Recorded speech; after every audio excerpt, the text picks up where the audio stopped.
어머니, 오늘은 집에서 못 주무세요. 모텔 잡아드릴게요. 그 말을 들은 순간 나는 아들 집 거실에서 쫓겨난 사람이 됐습니다. 아들은 고개를 숙였고 그날 밤 모텔 침대에서 나는 새로운 결심을 했습니다. 아들 집에 간 건 정말 오랜만이었습니다. 마지막으로 그 집 문을 열어본 게 언제였는지 정확히 기억나지 않을 정도였습니다. 전화로는 늘 바쁘다고 했고 주말에도 피곤하다고 했습니다. 그래서 나는 기다렸습니다. 아들이 먼저 연락할 때까지, 며느리가 한 번쯤 어머니 언제 한번 오세요 말할 때까지. 하지만 그런 말은 오지 않았습니다. 그래서 오늘 내가 먼저 움직였습니다.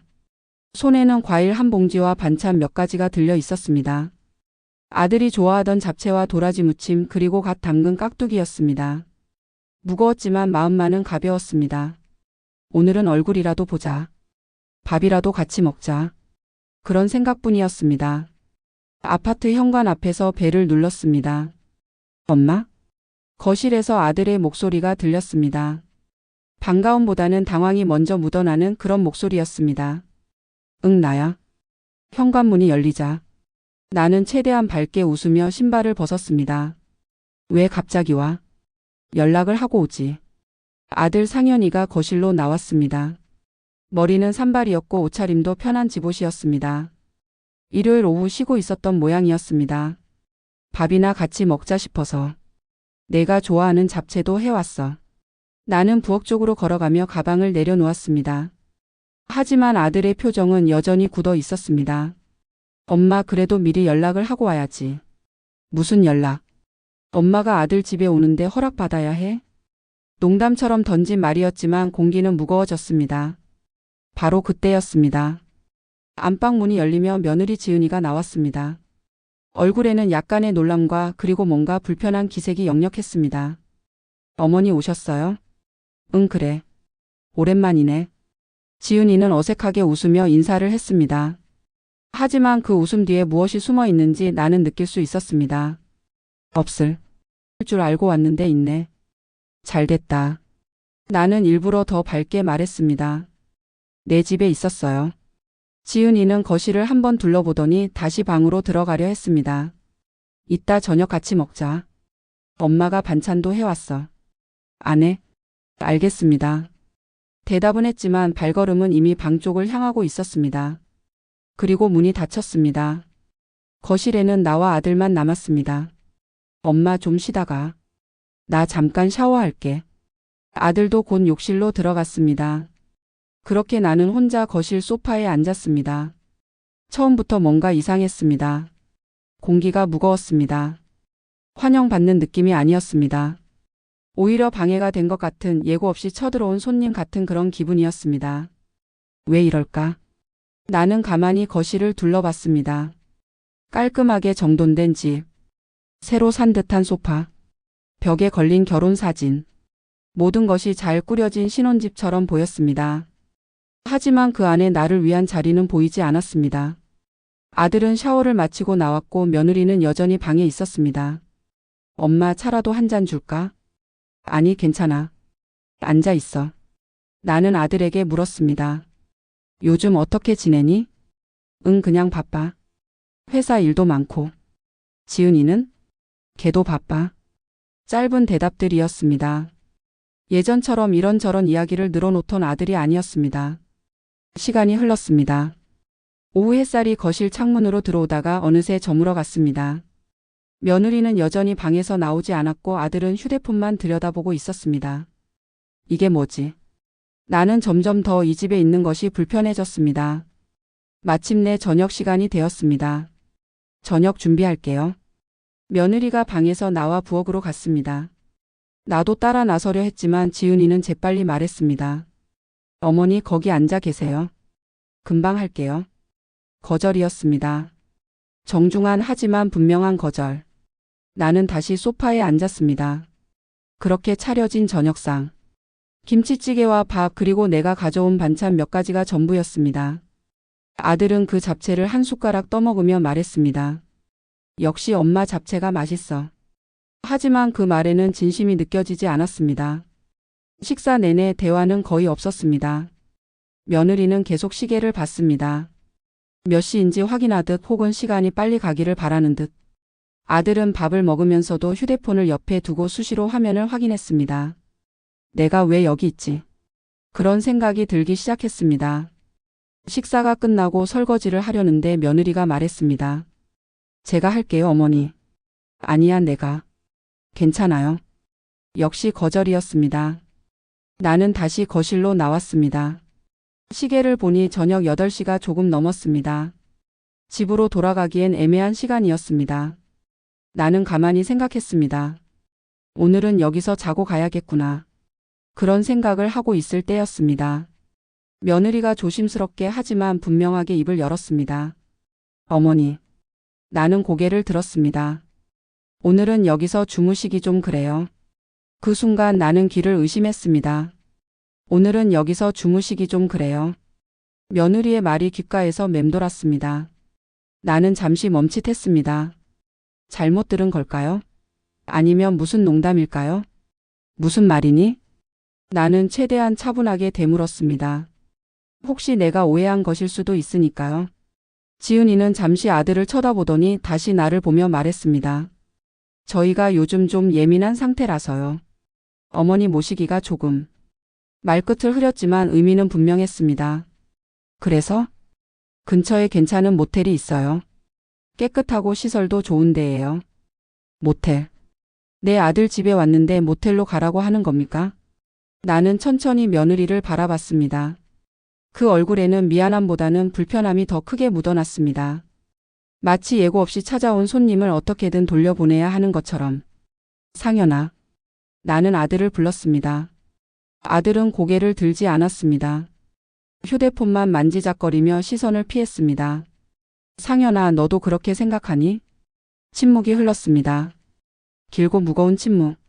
그 침묵이 답이었습니다. 마침내 아들이 입을 열었습니다. 엄마, 요즘 우리가 좀 예민해서. 미리 얘기하고 오셨으면 좋았을 텐데. 예민하다고요? 그래서 엄마를 모텔로 보낸다고요? 나는 웃음이 나왔습니다. 허탈한 웃음이었습니다. 그래. 내가 갑자기 와서 미안하구나. 엄마, 그게 아니라. 아니야, 알겠어. 내가 눈치가 없었네. 나는 자리에서 일어났습니다. 며느리의 얼굴에는 안도감이 스쳤습니다. 그 표정을 보는 순간 가슴 한쪽이 무너져 내리는 것 같았습니다. 가방 어디 뒀더라? 엄마, 진짜 미안해. 다음에는. 됐어. 나는 부엌으로 가서 가방을 들었습니다. 무거웠습니다. 아침부터 정성껏 싼 반찬들 때문이었습니다. 아들이 좋아할까 싶어서, 며느리도 맛있게 먹을까 싶어서 새벽부터 준비한 것들이었습니다. 어머니, 반찬은 두고 가세요. 며느리가 말했습니다. 아니야. 가져갈게. 그래도. 괜찮아. 내가 먹으면 되니까. 나는 현관으로 향했습니다. 신발을 신는데 손이 떨렸습니다. 화가 나서인지 슬퍼서인지 아니면 허탈해서인지 알 수 없었습니다. 엄마, 조심히 가. 아들의 목소리가 뒤에서 들렸습니다. 조심히 가라고요? 엄마를 밤에 모텔로 내보내면서 조심히 가라는 말이 나옵니까? 나는 대답하지 않았습니다. 그냥 문을 열고 나왔습니다. 복도는 조용했습니다. 엘리베이터를 기다리는 동안 뒤에서 문 닫히는 소리가 들렸습니다. 아들도 며느리도 나를 배웅하지 않았습니다. 이게 맞나? 엘리베이터 안에서 나는 거울에 비친 내 모습을 봤습니다. 이른 줄에 접어든 노인. 머리는 반쯤 희끗희끗했고 얼굴에는 주름이 가득했습니다. 손에는 무거운 가방이 들려 있었습니다. 내가 뭐가 부족해서. 엘리베이터 문이 열렸습니다. 밤 공기가 차가웠습니다. 아파트 단지를 나서며 나는 주위를 둘러봤습니다. 이 근처에 모텔이 있다고 했던가요? 나는 한 번도 찾아본 적이 없었습니다. 그럴 필요가 없었으니까요. 내 아들 집이 있는데 왜 모텔을 찾겠습니까? 나는 천천히 걸었습니다. 큰 길로 나가니 간판들이 보였습니다. 치킨집, 편의점, 그리고 모텔. 여기로 가야 하나? 발걸음이 무거웠습니다. 모텔 앞에 섰습니다. 입구에는 24시간 운영이라는 글씨가 붙어 있었습니다. 나는 한참을 서 있었습니다. 들어가야 할까요? 말아야 할까요? 하지만 갈 곳이 없었습니다. 집은 여기서 2시간 거리였고 막차는 이미 끊겼을 시간이었습니다. 나는 깊게 숨을 들이쉬고 문을 열었습니다. 어서 오세요. 카운터에 젊은 직원이 앉아 있었습니다. 방 하나 주세요. 네, 몇 분 투숙하세요? 혼자요. 직원의 눈빛이 잠깐 흔들렸습니다. 이 나이에 이 시간에 혼자 모텔을 찾는 노인. 이상하게 보였을 겁니다. 1박이시죠? 네, 5만 원입니다. 나는 지갑을 꺼냈습니다. 손이 여전히 떨렸습니다. 304호실입니다. 엘리베이터 타고 3층으로 올라가세요. 열쇠를 받고 엘리베이터에 올랐습니다. 304호. 문을 열자 비좁은 방이 나타났습니다. 침대 하나, 작은 테이블 하나, 그리고 욕실. 그게 전부였습니다. 나는 가방을 내려놓고 침대에 앉았습니다. 그리고 그제야 눈물이 났습니다. 참고 참았던 눈물이 한꺼번에 쏟아져 내렸습니다. 내가 뭘 잘못했지? 아들 얼굴이나 보자고 밥이나 같이 먹자고 찾아간 게 그렇게 큰 잘못이었을까요? 며느리 눈치가 보여서 전화 한 통 제대로 못하고 명절에도 괜찮다. 바쁘면 오지 마라 말해주고 그렇게 조심조심 살아왔는데. 그런데도 모텔로 보내나요? 나는 베개에 얼굴을 묻고 울었습니다. 소리 내지 않으려 애썼지만 흐느낌은 멈출 수 없었습니다. 한참을 울고 나서야 정신이 조금 돌아왔습니다. 나는 일어나 욕실로 갔습니다. 거울을 보니 눈이 퉁퉁 부어 있었습니다. 이럴 때가 아닌데. 나는 찬물로 얼굴을 씻었습니다. 그리고 다시 침대에 앉았습니다. 밤은 깊어갔습니다. 모텔 창밖으로 네온사인이 깜빡였습니다. 어디선가 차 소리, 사람들 웃음소리가 들렸습니다. 하지만 이 방 안은 너무나 고요했습니다. 나는 가방을 열었습니다. 그 안에는 아직 반찬통들이 그대로 들어 있었습니다. 아들이 좋아하는 잡채, 도라지 무침, 깍두기. 이걸 누가 먹나? 나는 잡채통을 꺼냈습니다. 뚜껑을 열어보니 새벽에 정성껏 무친 잡채가 그대로 있었습니다. 포크 하나를 꺼내 한 젓가락 먹어봤습니다. 맛이 없었습니다. 아니, 맛이 느껴지지 않았습니다.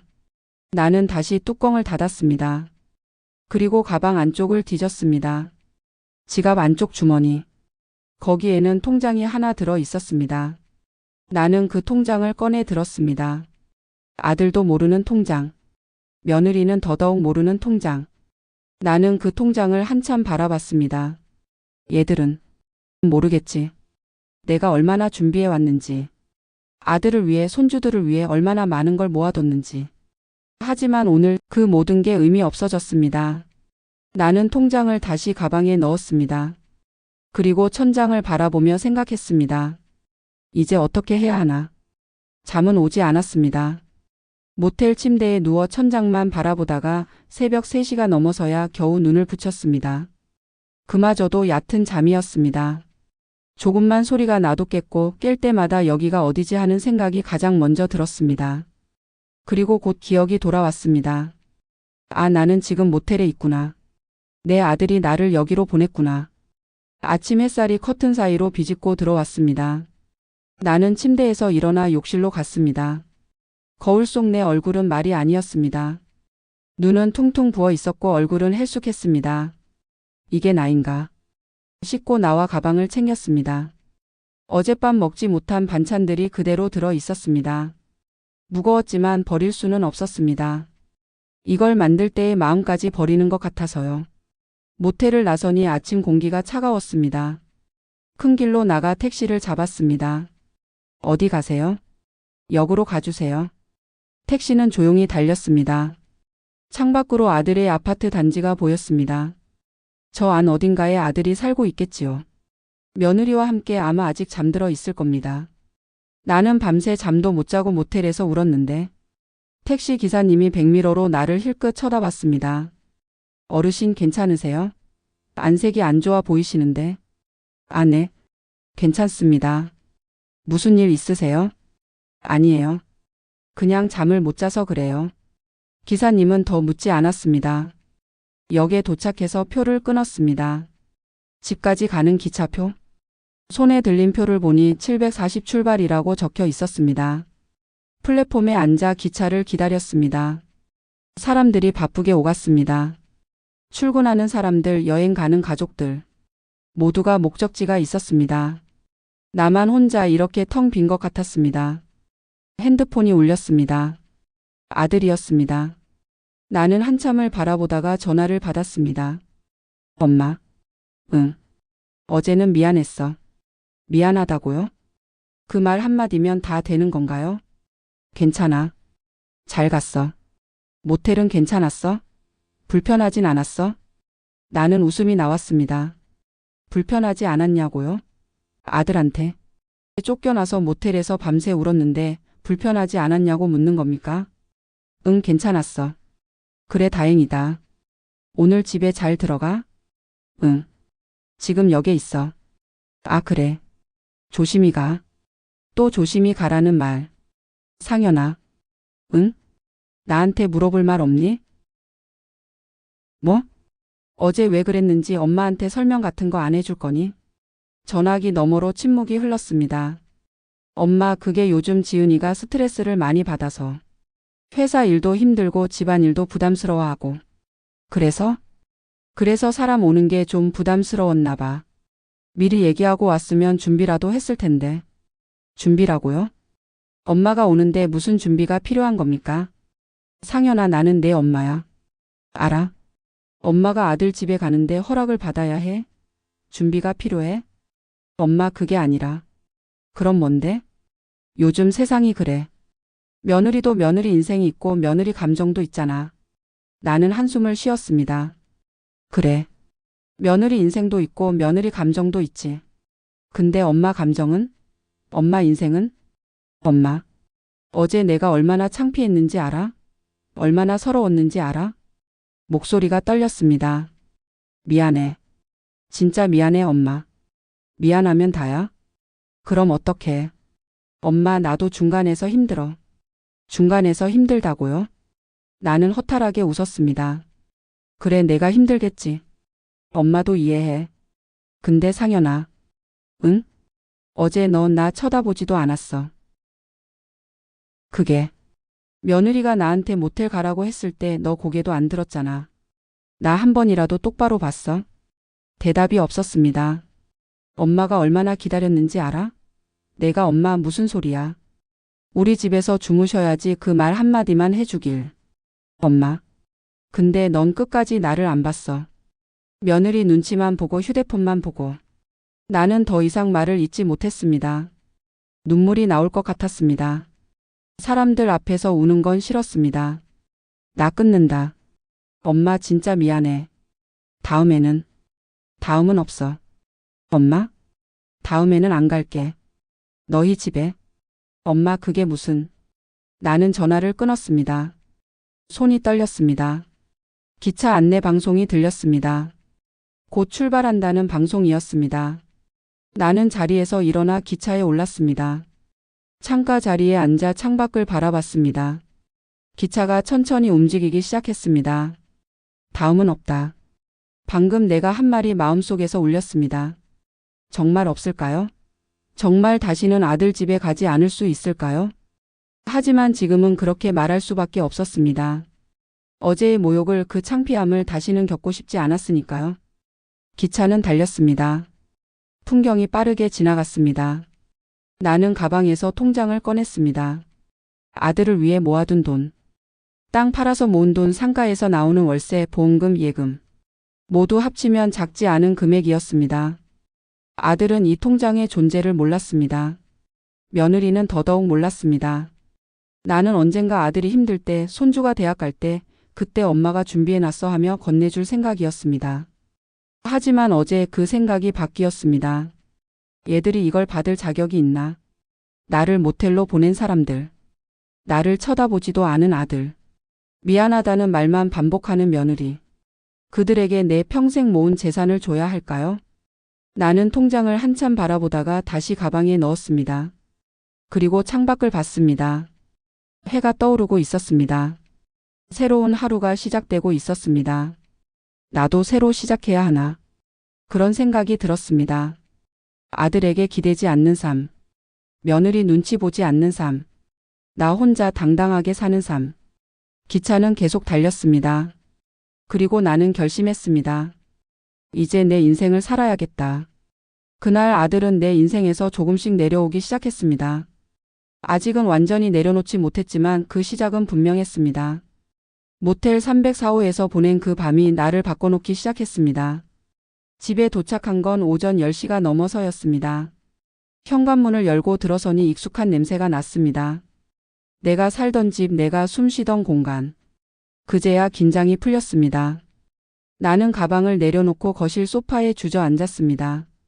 몸은 피곤했지만 잠은 오지 않았습니다. 머릿속에는 어젯밤 일들이 계속 맴돌았습니다. 며느리의 표정, 아들의 침묵, 모텔 방의 천장, 그리고 그 속에서 흘렸던 눈물. 이런 취급을 받을 사람이 아닌데. 나는 천천히 일어나 방으로 갔습니다. 서랍장을 열었습니다. 제일 안쪽 칸에는 서류 봉투들이 가지런히 정리되어 있었습니다. 땅 문서, 집 등기부등본, 보험증서, 그리고 통장들. 나는 하나하나 꺼내서 펼쳤습니다. 첫 번째 통장, 예금 계좌였습니다. 잔액은 3천만 원.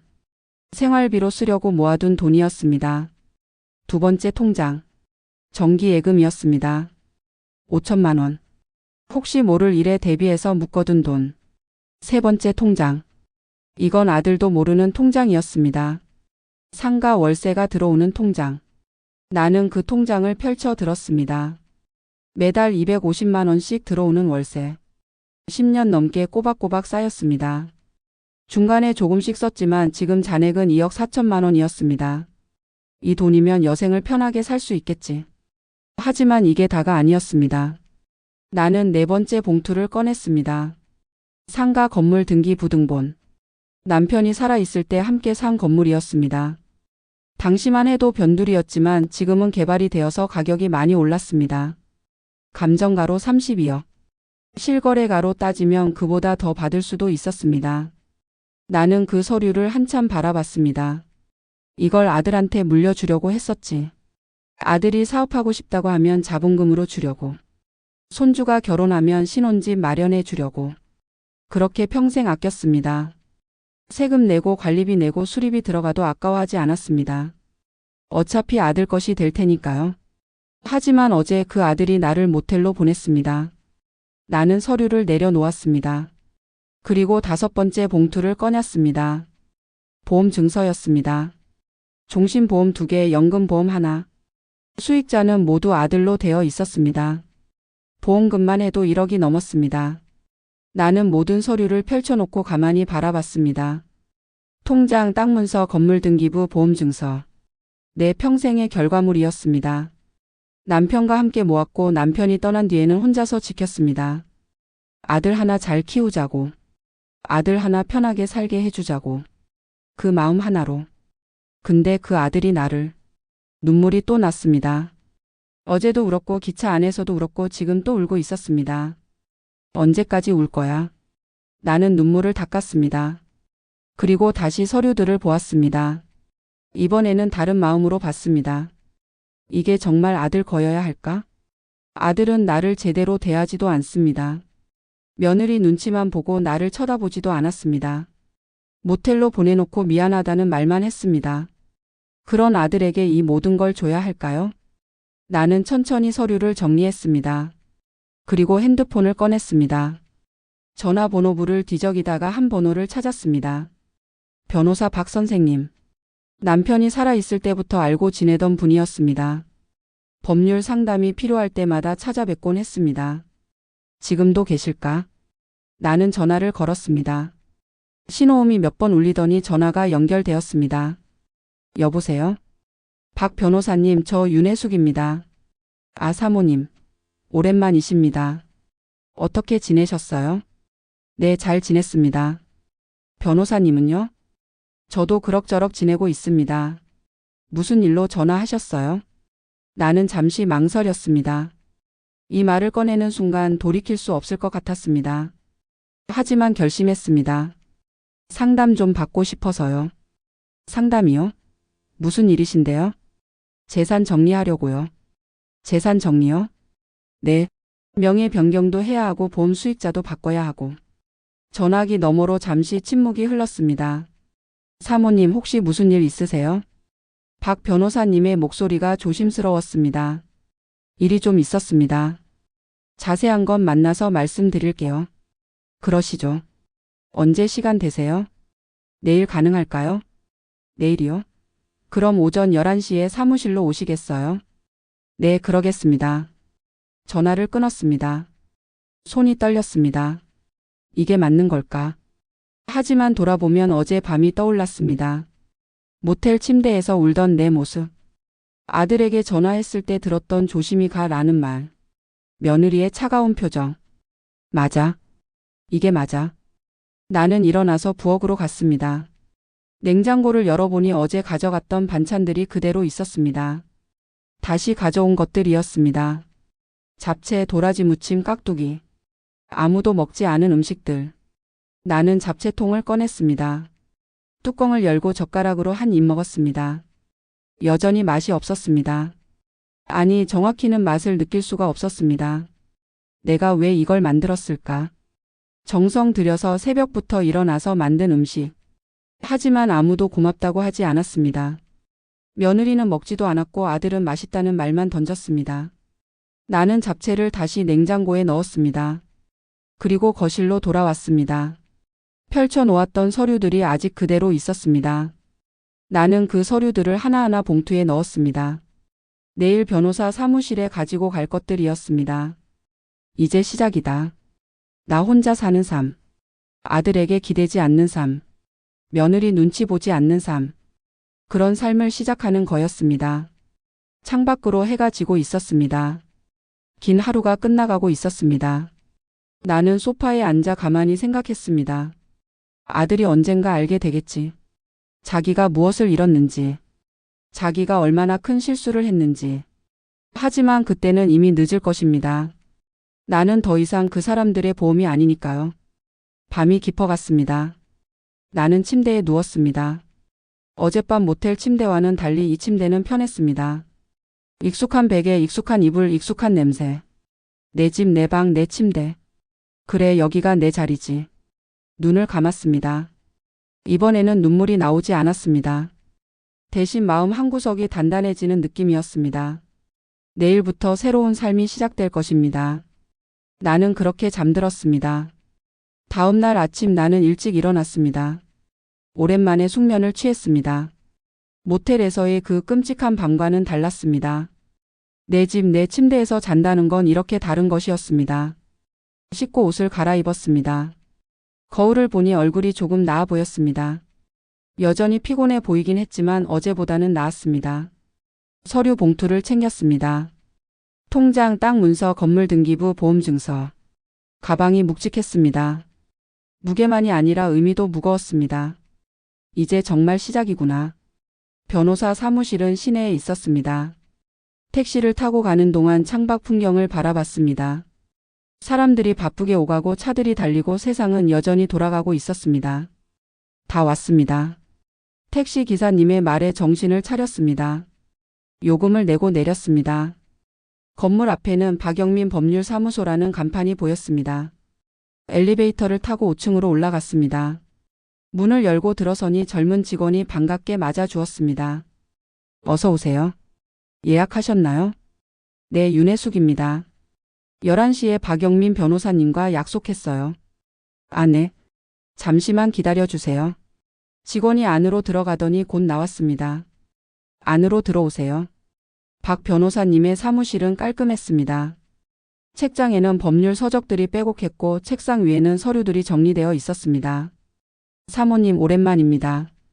박 변호사님이 일어서서 악수를 청했습니다. 네, 오랜만입니다. 앉으세요. 차 한 잔 드시겠어요? 아니요, 괜찮습니다. 자리에 앉았습니다. 박 변호사님이 조심스럽게 물었습니다. 무슨 일이 있으셨나요? 전화로는 재산 정리하신다고만 하셨는데. 나는 잠시 망설이다가 입을 열었습니다. 제 재산을 정리하려고요. 정리라고 하시면? 아들한테 물려줄 생각이었던 것들을요.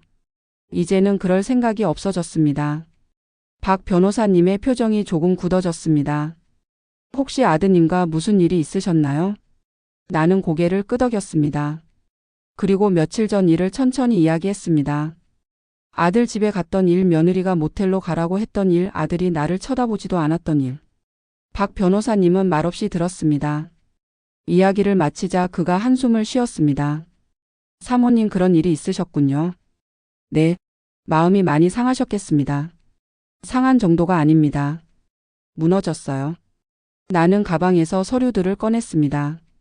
이게 제가 가진 전부입니다. 이걸 어떻게 정리해야 할지 상담받고 싶어요. 박 변호사님은 서류들을 하나하나 펼쳐봤습니다. 통장을 보고 땅 문서를 보고 건물 등기부를 보고 보험 증서를 봤습니다. 상가 건물이 이 위치에 있는 건물이요? 네, 지금 시세가 상당할 텐데요. 30억 넘을 겁니다. 박 변호사님이 고개를 끄덕였습니다. 아드님께서는 이 건물 존재를 아시나요? 모릅니다. 전혀요? 네. 남편이 살아있을 때 산 건물인데 나중에 아들한테 물려주려고 아무 말도 안 했어요. 박 변호사님은 잠시 생각에 잠겼습니다. 사모님, 제가 여쭤봐도 될까요? 네. 정말로 이 결정을 하시겠습니까? 나는 고개를 끄덕였습니다. 저도 많이 생각했어요. 며칠 밤을 새우면서 생각했습니다. 그리고 결론 내렸어요. 어떤 결론이시죠? 나를 이렇게 대하는 아들에게 내 재산을 물려줄 이유가 없다는 거요. 박 변호사님은 천천히 고개를 끄덕였습니다. 알겠습니다. 그럼 구체적으로 어떻게 하시고 싶으신가요?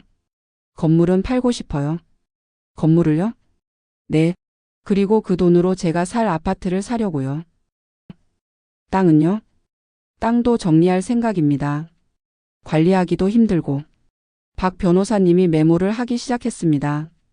보험 수익자는요? 바꾸고 싶어요. 누구로요? 나는 잠시 생각했습니다. 일단은 제 이름으로 해두고 싶어요. 나중에 다시 생각해 보겠습니다. 알겠습니다. 박 변호사님은 계속 메모를 했습니다. 그리고 고개를 들어 나를 봤습니다. 사모님, 한 가지 더 여쭤볼게요. 네. 이 사실을 아드님께 알리실 건가요? 나는 고개를 저었습니다. 아니요. 당분간은 말하지 않을 겁니다. 왜요? 그 사람들은 아직 자기들이 뭘 잃었는지도 모르니까요. 박 변호사님이 씁쓸하게 웃었습니다. 알겠습니다. 그럼 진행하겠습니다. 건물 매각은 시간이 좀 걸릴 수 있습니다.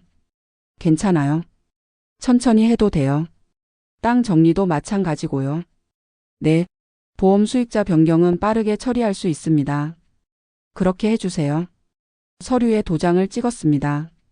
하나, 둘, 셋. 도장을 찍을 때마다 마음 한구석이 단단해지는 느낌이었습니다. 이제 돌아갈 수 없어. 하지만 후회는 없었습니다. 모텔에서 울던 그날 밤을 생각하면 이게 맞는 결정이었습니다. 다 됐습니다. 박 변호사님이 서류를 정리했습니다. 연락드리겠습니다. 진행 상황 수시로 알려드릴게요. 감사합니다. 사모님. 문을 나서려는데 박 변호사님이 불렀습니다. 네? 힘내세요. 사모님이 하시는 일이 맞습니다. 그 말에 눈시울이 뜨거워졌습니다. 고맙습니다. 사무실을 나왔습니다. 엘리베이터를 타고 내려오는데 핸드폰이 울렸습니다. 아들이었습니다. 나는 전화를 받지 않았습니다. 지금 아들과 이야기하고 싶지 않았습니다. 건물을 나서니 햇살이 따뜻했습니다. 이제부터 시작이다. 나는 천천히 걸었습니다. 발걸음이 가벼웠습니다. 가방 속 서류들은 무거웠지만 마음만은 가벼웠습니다. 며칠 뒤 박 변호사님에게서 연락이 왔습니다. 사모님, 건물 매수 희망자가 나타났습니다. 그래요? 네. 가격도 괜찮습니다. 32억에 계약하시겠어요? 나는 잠시 망설였습니다. 30년 넘게 갖고 있던 건물이었습니다. 남편과 함께 샀던 추억이 담긴 건물. 하지만 결심했습니다. 네, 하겠습니다. 알겠습니다. 계약 진행하겠습니다. 일주일 후 계약이 완료되었습니다. 32억. 통장에 돈이 들어왔습니다. 나는 그 통장을 보며 생각했습니다. 아들이 알까? 자기가 물려받을 줄 알았던 30억짜리 건물이 이미 남의 손에 넘어갔다는 걸. 하지만 아들은 몰랐습니다. 며느리도 몰랐습니다. 그들은 여전히 자기들이 무엇을 잃었는지 모르고 있었습니다. 나는 그 사실을 알릴 날을 기다렸습니다. 그날이 오면 그들의 표정이 어떨지 궁금했습니다. 건물을 판 지 2달쯤 지났을 때였습니다. 나는 새 아파트를 계약했습니다.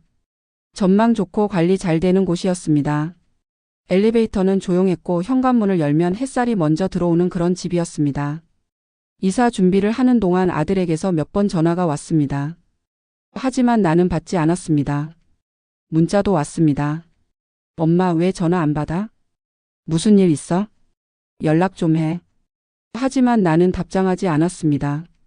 아직은 때가 아니었습니다. 이사를 마친 건 목요일 오후였습니다. 짐은 많지 않았습니다. 필요한 것만 챙겼습니다. 새로 시작하는 삶에는 필요한 것만 있으면 됐습니다. 새 아파트 거실에 앉아 차를 마셨습니다.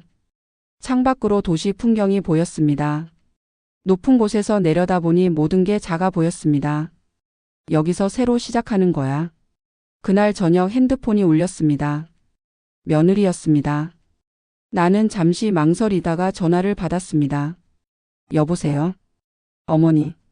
며느리의 목소리가 유난히 밝았습니다. 아니, 밝은 척하고 있었습니다. 응. 요즘 통 연락이 없으셔서요. 괜찮으세요? 괜찮냐고요? 모텔로 보내놓고 이제 와서 걱정하는 척하는 겁니까? 응, 괜찮아. 상현 씨가 걱정하더라고요. 전화도 안 받으시고 문자도 답이 없으시고. 바빴어. 무슨 일 있으세요? 며느리의 목소리에 약간의 긴장감이 묻어났습니다. 아니, 별일 없어. 그럼 다행이네요. 저희 집에 한번 오시는 게 어때요? 이번 주말에. 나는 피식 웃었습니다. 괜찮아. 바빠서. 어머니, 그때는 저희가 좀 예민했어요. 다음에는 정말 잘 모실게요. 잘 모신다고요? 이제 와서? 지은아. 네, 어머니. 나 이사했어. 전화기 넘어가 조용해졌습니다. 네? 이사요? 응. 어디로요? 나는 잠시 숨을 고르고 말했습니다. 아파트로. 아파트요? 어느 아파트요? 전망 좋고 관리 잘 되는 곳. 갑자기 왜요? 집은 어떻게 하시고요? 며느리의 목소리가 점점 높아졌습니다. 팔았지. 팔았다고요? 응. 그리고 땅도 정리했어. 땅도요? 응. 침묵이 흘렀습니다. 긴 침묵이었습니다. 나는 차분하게 덧붙였습니다. 상가도 팔았어. 며느리의 목소리가 떨렸습니다. 무슨 상가요? 너희한테 물려주려고 갖고 있던 상가. 어머니, 무슨 말씀이세요? 30억 넘는 상가 건물이 있었어. 시내에. 전화기 너머에서 숨 쉬는 소리가 멈췄습니다. 그게 언제부터 있었던 건데요? 오래됐지. 상현이. 아버지랑 같이 산 거야. 30년도 더 됐어. 그런데 왜 말씀 안 하셨어요? 나중에 주려고 했지. 너희가 힘들 때 필요할 때. 그런데 왜 파셨어요? 며느리의 목소리가 급해졌습니다. 나는 천천히 대답했습니다. 그냥이요? 너희한테 줄 필요가 없어졌거든. 어머니. 32억에 팔았어. 깨끗하게. 전화기 넘어가 다시 조용해졌습니다. 상현 씨는 알고 있어요?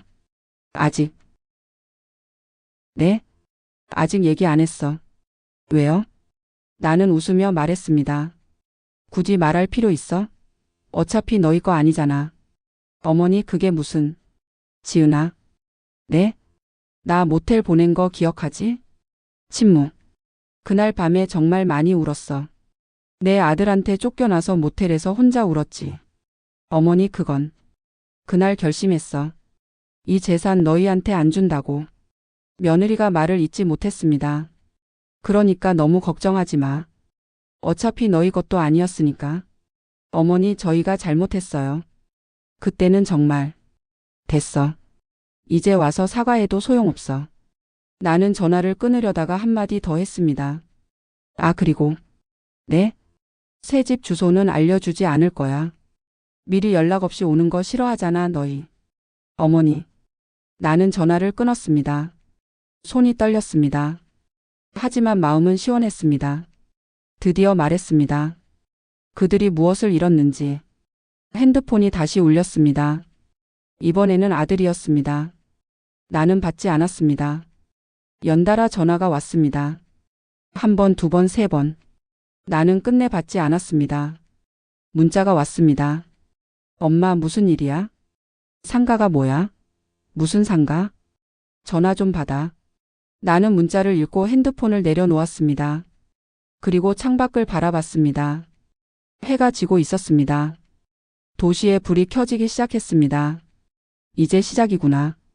아들과 며느리가 무엇을 잃었는지 알게 된 순간 그들의 태도가 어떻게 바뀔지 궁금했습니다. 다음 날 아침 초인종이 울렸습니다. 현관 모니터를 보니 아들과 며느리가 서 있었습니다. 엄마 계시죠? 아들이 소리쳤습니다. 나는 문을 열지 않았습니다. 엄마, 문 좀 열어줘. 얘기 좀 하자. 며느리도 말했습니다. 어머니, 저희 잘못했어요. 문 열어주세요. 나는 인터폰을 들었습니다. 어떻게 주소 알았니? 경비 아저씨한테 물어봤어. 엄마, 문 좀 열어줘. 싫어. 엄마, 너희 집에 나 잘 자리 없잖아.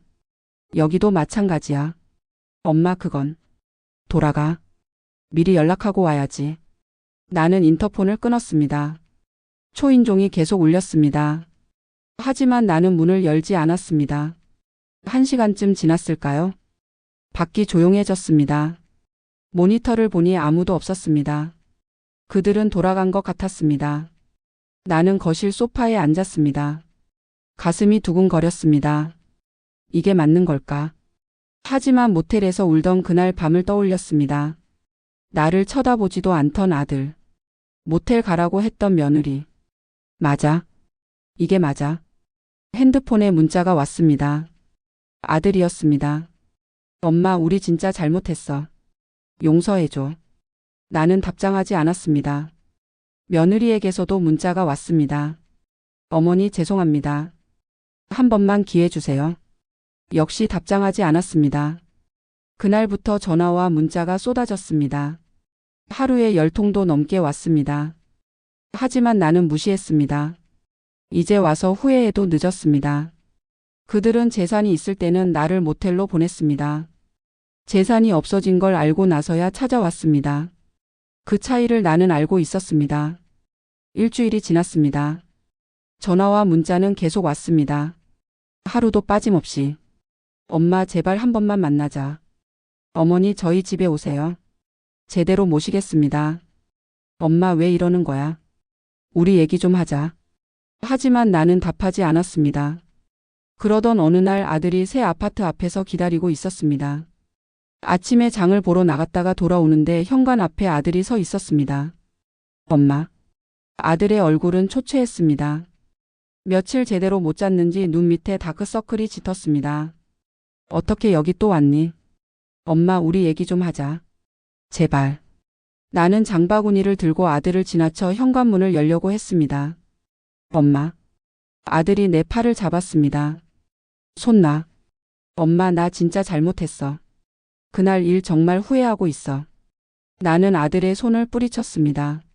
지금 후회하면 뭐해? 그때 했어야지. 엄마. 그때 나 쳐다보기라도 했어야지.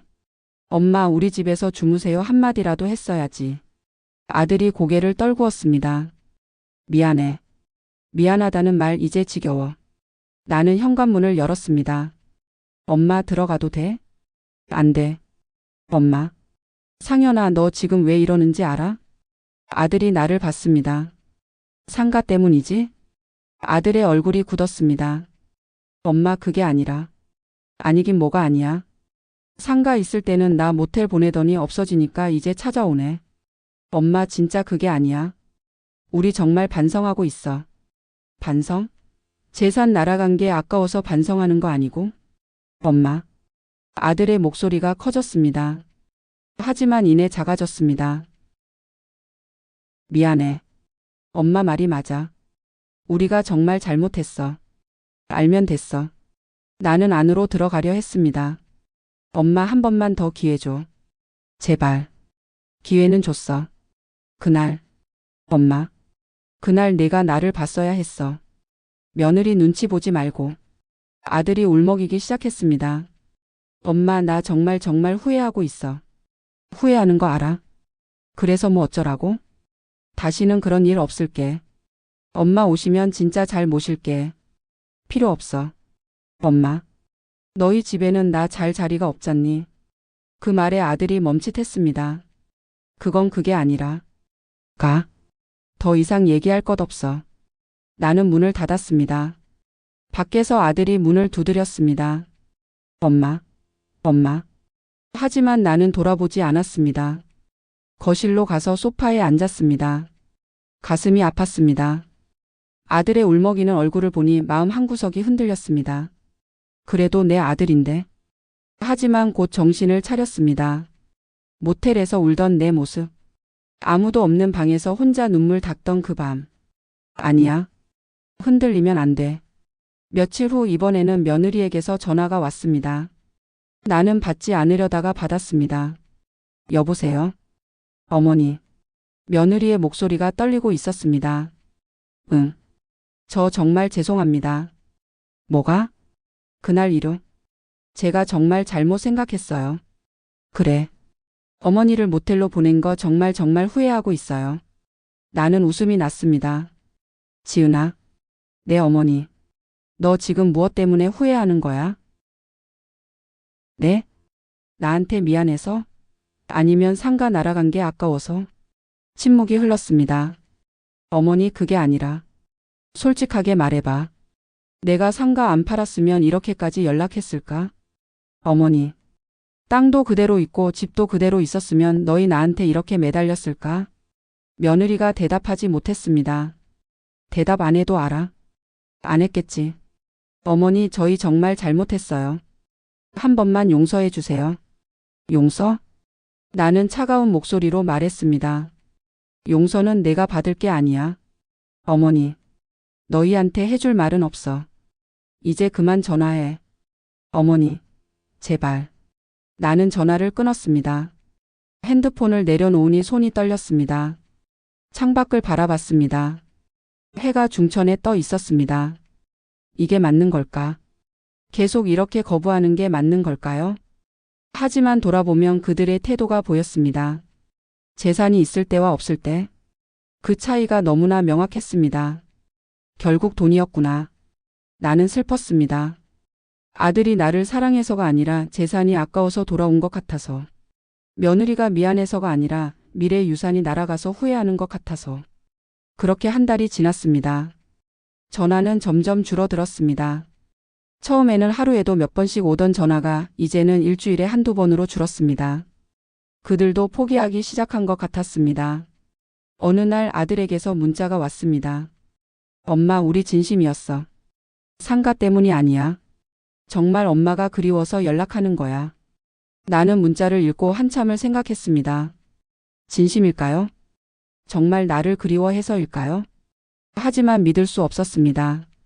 그날의 기억이 너무 선명했으니까요. 나는 답장하지 않았습니다. 며칠 후 며느리에게서도 문자가 왔습니다. 어머니, 다음 주가 어머니 생신이시죠? 저희 집에서 생신상 차려드리고 싶어요. 와주세요. 내 생일. 그들이 내 생일을 기억하고 있었구나. 나는 문자를 보며 생각했습니다. 가야 할까? 아니, 가면 안 돼. 또 상처받을 게 뻔했습니다. 나는 답장했습니다. 괜찮아. 혼자 조용히 보낼게. 며느리에게서 바로 답장이 왔습니다. 어머니, 제발요. 저희가 제대로 모시고 싶어요. 다음에. 언제요? 언제가 다음이에요? 나는 더 이상 답하지 않았습니다. 생일 당일. 나는 혼자 조용히 아침을 먹었습니다. 미역국을 끓여서 밥과 함께 먹었습니다. 혼자 먹는 생일 미역국. 쓸쓸했지만 이게 나았습니다. 누군가의 눈치를 보며 먹는 것보다는. 오후에 현관 초인종이 울렸습니다. 모니터를 보니 택배 기사님이었습니다. 택배요. 문을 열고 받았습니다. 큰 상자였습니다. 발신인을 보니 아들이었습니다. 상자를 열어보니 꽃과 과일 그리고 편지가 들어 있었습니다. 편지를 펼쳤습니다. 엄마 생일 축하해. 엄마가 좋아하시는 꽃이랑 과일 보내. 집에 가고 싶었는데 안 받아주실 것 같아서 이렇게라도 보내. 엄마, 우리 정말 잘못했어. 기회를 주면 정말 잘할게. 사랑해. 나는 편지를 읽고 한참을 가만히 있었습니다. 눈물이 날 것 같았습니다. 하지만 참았습니다. 이제 와서 사랑한다고. 과일 상자를 보니 내가 좋아하는 과일들이 가득 들어 있었습니다. 꽃도 내가 좋아하는 백합이었습니다. 그들은 내가 뭘 좋아하는지 알고 있었습니다. 하지만 정작 중요한 건 몰랐습니다. 내가 얼마나 외로웠는지, 내가 얼마나 서러웠는지, 그건 몰랐습니다. 생일 선물을 받고 며칠이 지났습니다. 나는 새 아파트에서의 생활에 점점 익숙해졌습니다. 아침에 일어나면 거실 창문을 활짝 열었습니다. 시원한 바람이 들어왔고 도시 풍경이 한눈에 들어왔습니다. 커피를 내려 마시며 하루를 시작했습니다. 누구 눈치 볼 일도 없었고 누구한테 허락받을 필요도 없었습니다. 이 집은 온전히 내 공간이었습니다. 오전에는 집 근처 공원을 산책했습니다. 같은 시간에 산책하는 사람들과 자연스럽게 인사를 나누게 되었습니다. 안녕하세요.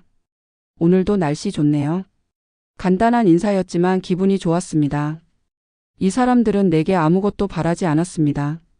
재산도 유산도 아무것도. 그냥 이웃으로서 인사를 나눴습니다. 오후에는 문화센터에 등록한 서예 수업에 갔습니다. 붓을 들고 한 글자 한 글자 쓰는 시간. 마음이 차분해졌습니다. 윤 선생님, 글씨 참 좋아지셨어요. 강사 선생님이 말했습니다. 그래요? 내 마음이 편해지신 것 같아요. 글씨에 그게 다 나타나거든요. 나는 웃으며 고개를 끄덕였습니다. 맞았습니다. 마음이 편해졌습니다. 아들 걱정, 며느리 눈치, 그런 것들에서 자유로워지니 마음이 가벼워졌습니다. 저녁에는 혼자 조용히 식사를 했습니다. TV를 보거나 책을 읽었습니다. 때로는 그냥 창밖을 바라보며 차를 마셨습니다. 이 고요함이 좋았습니다. 누구도 방해하지 않는 오롯이 내 시간. 침대는 늘 비어 있었습니다. 나 하나를 위한 공간이었으니까요. 베개 하나, 이불 하나. 그걸로 충분했습니다. 어느 날 저녁 핸드폰이 울렸습니다. 아들이었습니다. 한 달 만에 전화였습니다. 나는 잠시 망설이다가 받았습니다. 여보세요? 엄마. 아들의 목소리가 조심스러웠습니다. 응. 잘 지내? 응, 잘 지내. 그래. 다행이다. 침묵이 흘렀습니다. 엄마. 응. 우리 정말 잘못했어. 또 같은 말이었습니다. 알아. 엄마가 용서 안 해주는 것도 이해해. 우리가 너무 심했으니까. 나는 대답하지 않았습니다. 그래도 엄마 가끔은 생각해줘. 우리도 엄마 보고 싶어. 그래. 명절 때라도 올 수 있어? 아니면 우리가 엄마 집으로 갈게. 나는 잠시 생각했습니다. 나중에 생각해 볼게. 정말? 응. 엄마 고마워. 진짜 고마워. 아들의 목소리가 밝아졌습니다. 하지만 나는 알고 있었습니다. 이게 진심인지 아니면 여전히 미련이 남아서인지. 끊는다. 엄마 건강 챙겨. 나 엄마 사랑해. 나는 대답하지 않고 전화를 끊었습니다. 사랑한다는 말. 그 말이 진짜였으면 좋겠지만 믿기 어려웠습니다. 창밖으로 밤 풍경이 보였습니다. 도시의 불빛들이 반짝였습니다. 저 안 어딘가에서 아들도 저 불빛 아래 살고 있겠지요. 언젠가는 용서하게 될까? 모르겠습니다. 지금은 아직 상처가 아물지 않았습니다. 모텔에서 울던 그날 밤이 너무 선명합니다. 다음 날 아침 우편함에 편지가 와 있었습니다. 며느리가 보낸 편지였습니다. 봉투를 뜯어 편지를 꺼냈습니다. 어머니께. 정말 죄송합니다. 제가 너무 철없었고 어리석었습니다. 어머니를 모텔로 보낸 그날 저는 정말 큰 실수를 했습니다. 그날 이후로 하루도 편한 날이 없었습니다. 상현 씨도 저를 원망합니다. 제 잘못이 크다고 말합니다. 어머니, 저 한 번만 용서해 주세요. 다시는 그런 일 없을 거예요. 어머니가 오시면 제일 좋은 방 드리고 맛있는 음식 해드리고 정성껏 모시겠습니다. 제발 한 번만 기회를 주세요. 며느리 지은 올림. 나는 편지를 읽고 한참을 가만히 있었습니다. 진심처럼 들렸습니다. 하지만 여전히 확신이 서지 않았습니다. 제일 좋은 방을 준다고? 그날은 방 하나도 안 주면서 맛있는 음식을 해준다고? 그날은 내가 해간 반찬도 거들떠보지 않으면서 나는 편지를 접어서 서랍에 넣었습니다. 답장은 하지 않았습니다. 일주일 후 아들이 또 문자를 보냈습니다. 엄마, 우리 만나자. 밥이라도 같이 먹자. 나는 한참을 망설이다가 답장했습니다. 다음 주 수요일 점심. 시내 한정식집에서. 정말? 고마워, 엄마. 몇 시에? 12시. 알았어. 꼭 갈게. 약속 날. 나는 일부러 조금 늦게 도착했습니다. 식당 입구에 아들과 며느리가 서 있었습니다. 둘 다 평소보다 깔끔하게 옷을 입었습니다. 엄마. 아들이 달려왔습니다. 어머니. 며느리도 따라왔습니다. 들어가자. 우리는 조용한 방으로 들어갔습니다. 자리에 앉아 아들이 메뉴판을 펼쳤습니다. 엄마, 뭐 드실래? 여기 특선 코스 괜찮아. 아무거나. 그럼 특선으로 3개 주세요. 아들이 주문했습니다. 음식이 나오기 전 며느리가 조심스럽게 말했습니다. 어머니, 정말 죄송합니다. 됐어. 아니에요. 제가 정말 잘못했어요. 며느리의 눈에 눈물이 맺혔습니다. 진짜 눈물인지 연기인지 알 수 없었습니다. 지은아. 내 어머니. 너 지금 왜 우는 거야? 죄송해서요. 죄송하면 다야? 며느리가 고개를 숙였습니다. 음식이 나왔습니다. 우리는 말없이 식사를 했습니다. 어색한 침묵이 흘렀습니다. 엄마. 아들이 입을 열었습니다. 응. 우리 다시 예전처럼 지낼 수 있을까? 나는 젓가락을 내려놓았습니다. 무엇을? 가족으로. 나는 아들을 똑바로 봤습니다. 상현아, 솔직하게 말해봐. 뭘? 너 지금 재산 때문에 이러는 거 아니야? 엄마. 아니라고 장담할 수 있어? 아들이 입을 다물었습니다. 대답 못하는 거 보니 알겠네. 엄마, 그게 아니라. 됐어. 밥이나 먹자. 우리는 다시 조용히 식사를 마쳤습니다. 식사를 마치고 나올 때 아들이 말했습니다. 엄마, 다음에 또 만나자. 생각해 볼게. 엄마. 시간이 필요해. 너희도 알잖아. 아들이 고개를 끄덕였습니다. 나는 택시를 타고 집으로 돌아왔습니다. 집에 도착해서 소파에 앉았습니다. 이게 맞는 걸까? 계속 거절하는 게 맞는 걸까요? 아니면 한 번쯤 기회를 줘야 할까요? 하지만 아직은 아니었습니다. 아직은 상처가 아물지 않았습니다. 창밖을 바라봤습니다. 해가 지고 있었습니다. 오늘도 하루가 지나갑니다. 나는 혼자이지만 외롭지 않습니다. 이 고요함이 좋습니다. 이 자유로움이 좋습니다.